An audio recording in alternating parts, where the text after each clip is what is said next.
ദൈവത്തെ മാനിക്കുന്നവരെ ദൈവം ഉയർത്തുന്നു. 1 ശമൂവേലിന്റെ പുസ്തകം 2-ാം അധ്യായം 30-ാം വാക്യം.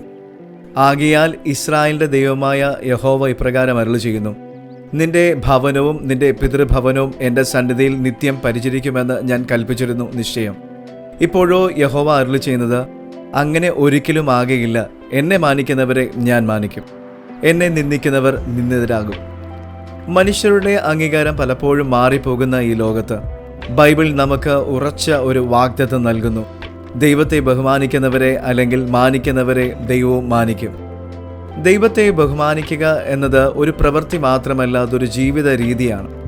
എല്ലാ തീരുമാനങ്ങളിലും ദൈവത്തെ നാം ഒന്നാമതാക്കുക, ദൈവവചനത്തെ നാം സത്യമായി മുറുകെ പിടിക്കുക, പ്രയാസമുള്ളപ്പോഴും അനുസരണം തിരഞ്ഞെടുക്കുക. ദൈവത്തെ ഉയർത്തുന്നവരെ ദൈവം തീർച്ചയായും ഉയർത്തുമെന്നത് വ്യക്തമാണ്. ഈ സത്യം യേശുക്രിസ്തുവിൽ പൂർണ്ണമായി നമുക്ക് കാണുവാൻ കഴിയും.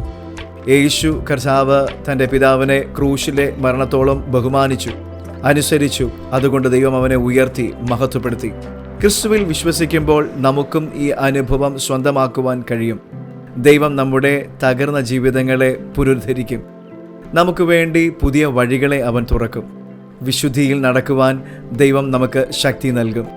ഇന്നു മുതൽ നിങ്ങളുടെ ജീവിതത്തിൻ്റെ എല്ലാ അവസ്ഥകളിലും ദൈവത്തെ ബഹുമാനിക്കുവാൻ തിരഞ്ഞെടുക്കുക.